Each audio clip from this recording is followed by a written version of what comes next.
Hi, Democrats. Today is Thursday, November 7th, and it's time for the Daily Live. Happy Thursday. So all week, I and Scott have been talking to you about the fact that elections don't happen after the last big election. That elections don't stop happening after the last big election. So we had a big election last Tuesday. We didn't get all the results that we wanted, but it's not enough we cannot stop there. My words aren't coming to me today. Bear with me. We can't stop there. We have to keep moving. It's more than the fact that we have elections coming up on February 14th and filing coming up on December 5th. It's more than that. I live in Tulsa County School Board District 5. If you've paid any attention to that race whatsoever, you know that on election day, there were folks that showed up to their election. About 40 people showed up to a couple of precincts and didn't get the opportunity to vote for city council. They didn't get the opportunity to vote for city council. They weren't even given the ballot. And so the number of people who weren't giving a ballot exceeds the number of people that the person who won victory by 28 votes. About 40 people didn't get their ballots. So today they're going through the exercise of recounting by hand all the ballots that were cast on last Tuesday.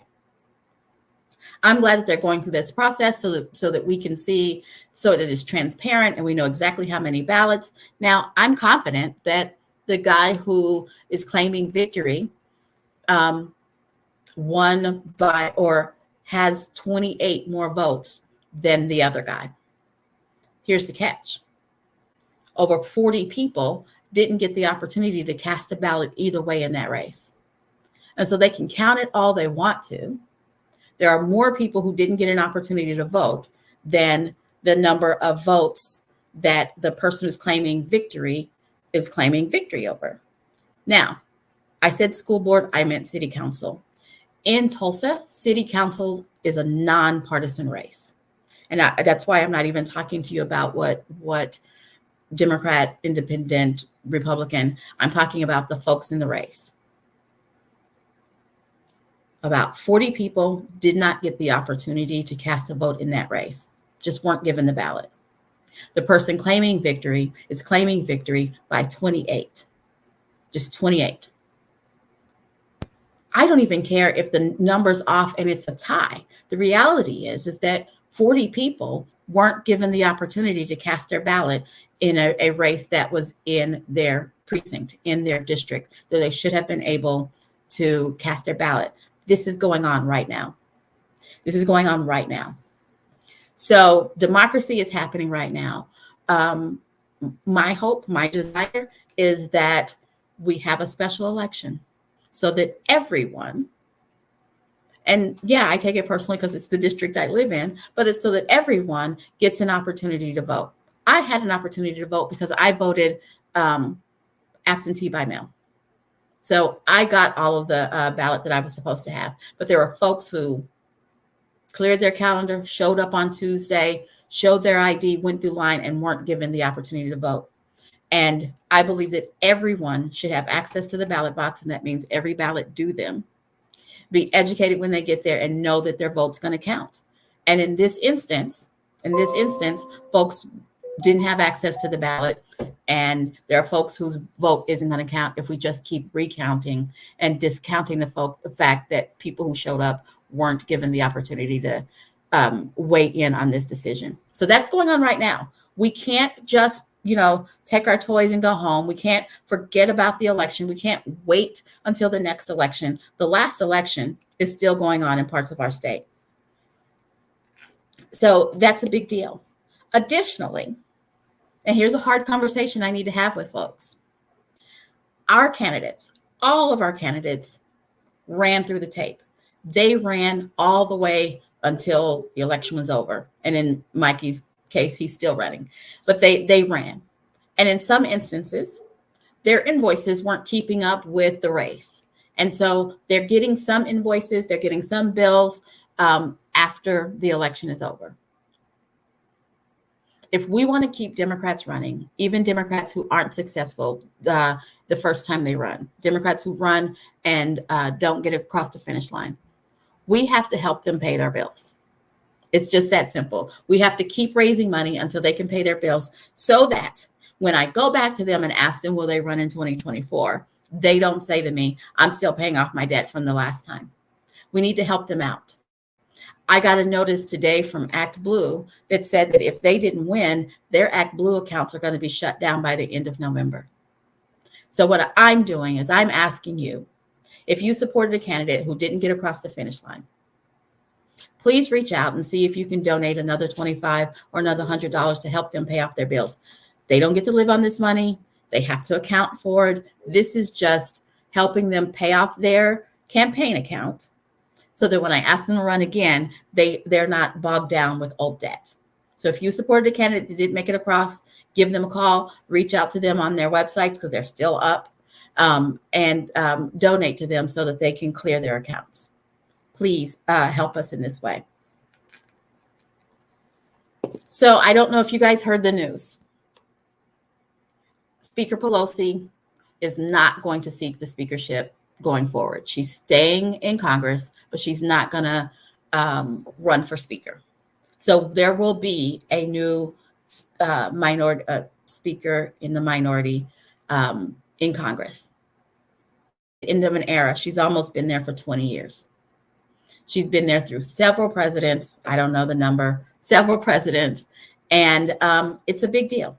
It's a big deal. She's fought with, supported. She brought her caucus together to impeach Donald Trump twice, as he needed to be.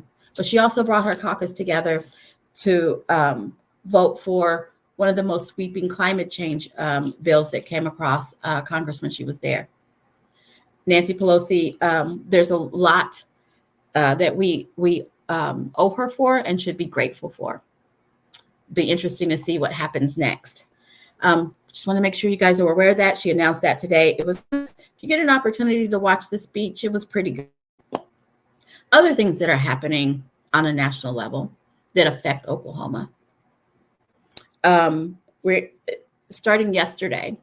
There was a hearing on a treaty that was signed after removal, that if the Cherokee Nation gave up some of their land, they would get a delegate to Congress. That was a long time ago, and they still haven't gotten their delegate to Congress.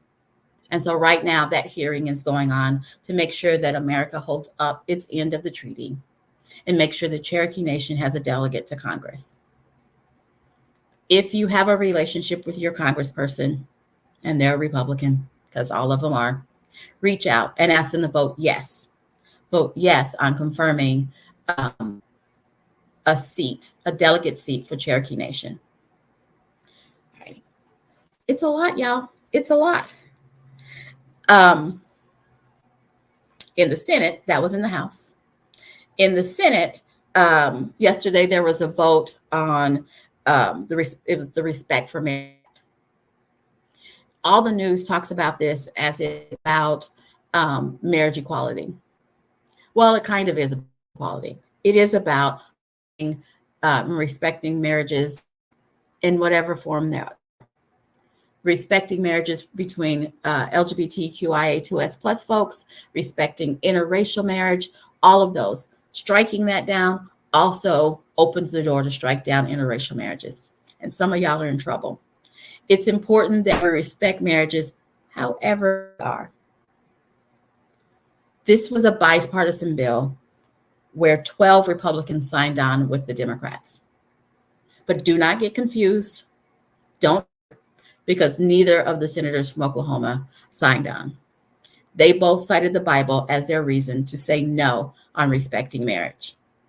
One of them, who shall remain nameless, but you'll know who he is because he said he was married for 63 years, and it's between a man and a woman, and that's what his God says.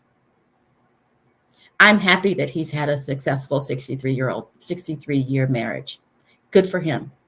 But that does not negate everyone else's marriage. It should not negate everyone else's marriage. So let's celebrate. I don't know if we should celebrate. Let's be relieved. We can be relieved, but let's be glad that he is taking a break and sitting down and walking away from the Senate, because that's my way or the highway nonsense that we don't need representing.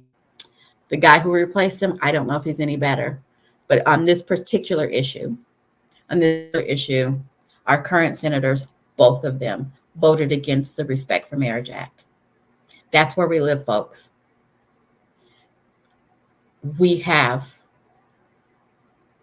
many, many married LGBTQIA2S plus folks who are in loving marriages or in married in our state.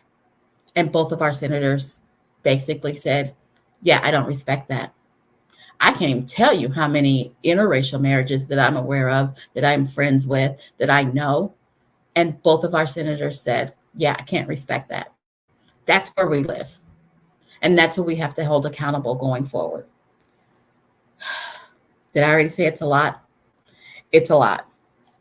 And then finally, in our names, the state of Oklahoma put Richard Fairchild to death today. He was November's sacrifice. We will continue to execute people every 4 weeks for the next 2 years in the state of Oklahoma. And I'm going to do my best to remind you who these people are and remind you that they are people. So today it was Richard Fairchild. It was his 63rd birthday. I do not condone murder. And Mr. Fairchild was convicted of murder.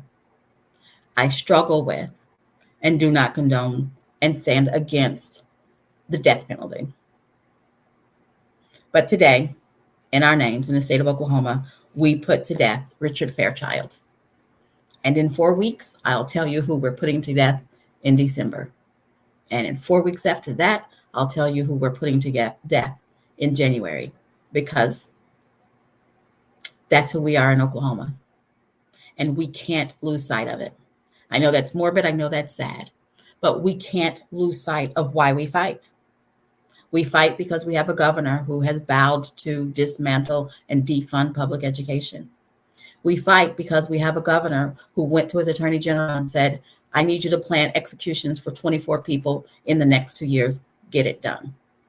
We fight because our senators don't respect marriage unless it looks exactly like theirs. We fight because our nation has yet to honor the treaty of seating a delegate from the Cherokee Nation in Congress. That's why we fight.